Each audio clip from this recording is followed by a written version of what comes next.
Greetings to you all on this cool, crisp day, although the sun's peeping through every now and then, and all the goats and the sheep decided to come visit. Hey, guess what? So did the chickens. Hey, must be a pretty cool day.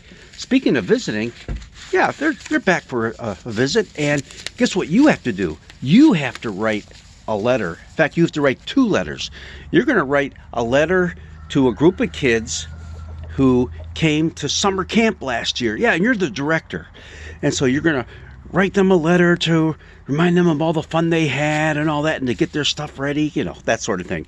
But you also have another letter that you're going to write to a group of kids who you don't know, and they haven't been to summer camp. All right? So it's kind of, you can't write the same letter to both of them.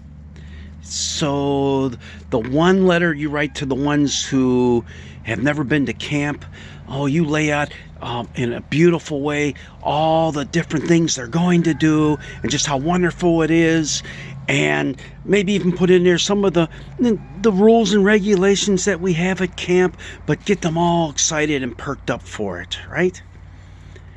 Now, the other group of kids that you had there last year, you want to do the same thing, get them all excited to come, but at the same time, hey, you remember how little Freddie, he got into trouble over here, and Susie, she wouldn't stop talking during the devotional time that they had.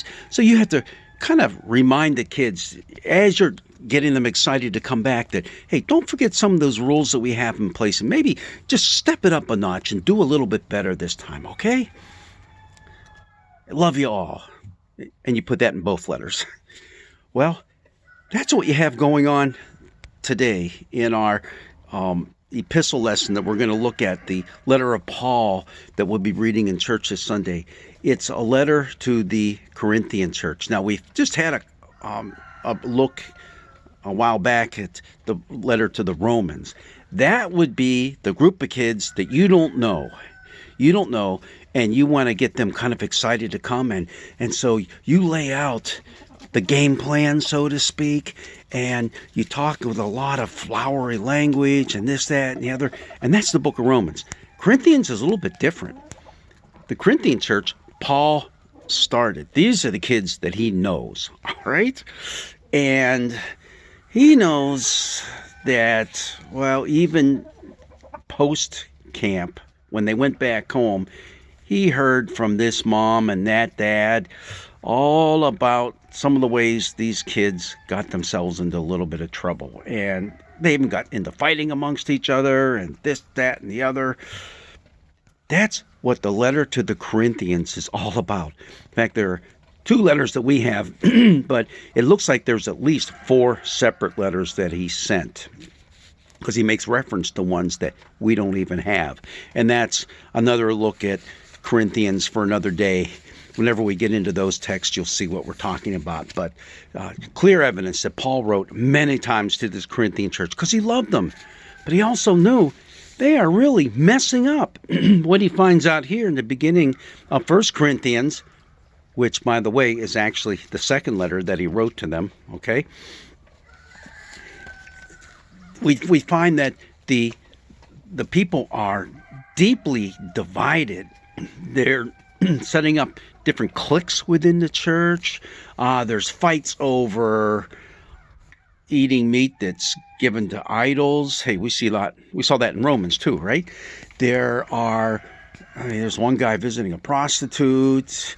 You're not supposed to be doing that. And it's all kind of stuff. Whole garden variety of things that's going on. And Paul needs to address that. Now, he starts out this letter in a very good way by saying, hey, you guys have all that you need.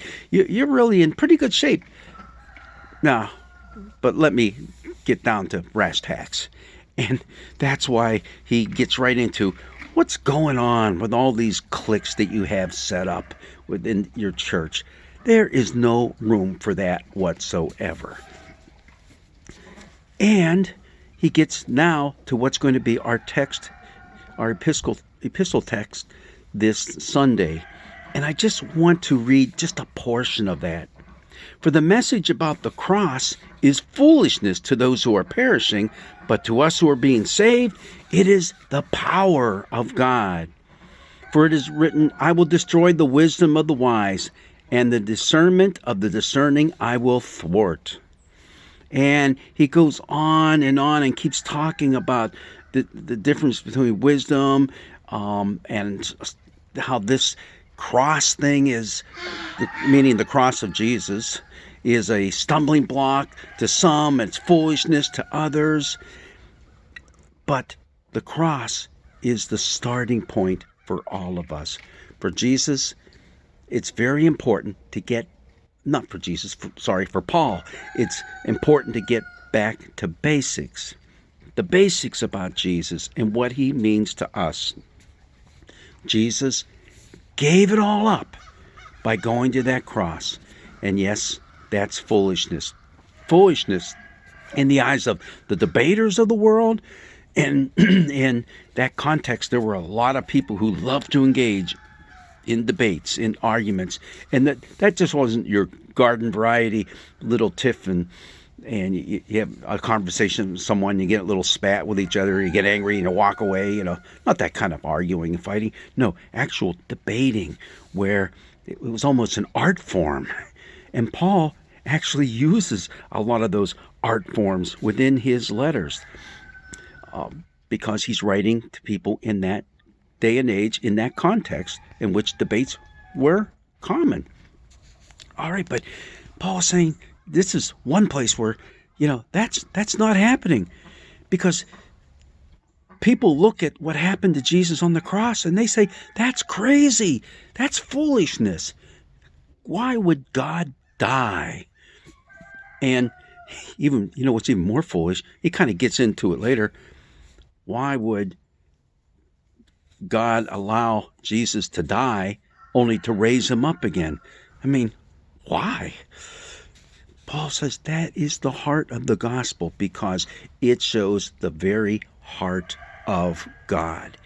And it shows God's love for us, that same love that you are supposed to be showing to one another. Now stop your foolishness. Well, he didn't really say it that way, but in a sense, that's what he's getting at. You need to take care of each other. You need to be watching out for each other. You got to stop all this, cliquishness that you're involved in, because in Christ, we are all one. And yes, the world looks at that and says, that's not the way you get to the top, by associating with each other and being friends with each other and helping out one. No, you got to climb over each other to get to the top. Paul says, that's not the way of Jesus. That's not the way of the cross. And that's exactly how Jesus shows us that that's not the way. He went to the cross for you and for me. So it's a very powerful passage that we'll be looking at, and you kind of have to look before our text that we have selected for us. It starts at verse 18, ends at verse 25. You have to look with this stuff before it and after to get the full picture and magnitude of what's going on. In fact, you have to read the entire book of the letter, 1 Corinthians. Read the whole thing. It is remarkably powerful in its effect for those who are in a part of a community that is kind of cliquish. And aren't all churches in a way have this little group of people and that little group of people? Well, yes, people with different interests tend to gravitate toward one another. There's nothing wrong with that. But we're always looking out for one another as the collective whole. It's all about taking care of one another, because, doesn't that go back to the commandments that Jesus talked about, the two greatest commandments? Love the Lord your God and love one another. Love your neighbor as yourself. It sure does. Well, enjoy your day. I know I'm enjoying mine. You probably hear all these roosters crowing because they are so happy. They are running all over the place today. Yeah, there's still a little bit of snow on the ground, but there's a lot of bare areas that are creeping up, and they're able to find some food laying there. Yes, they love it. God's blessings be with you.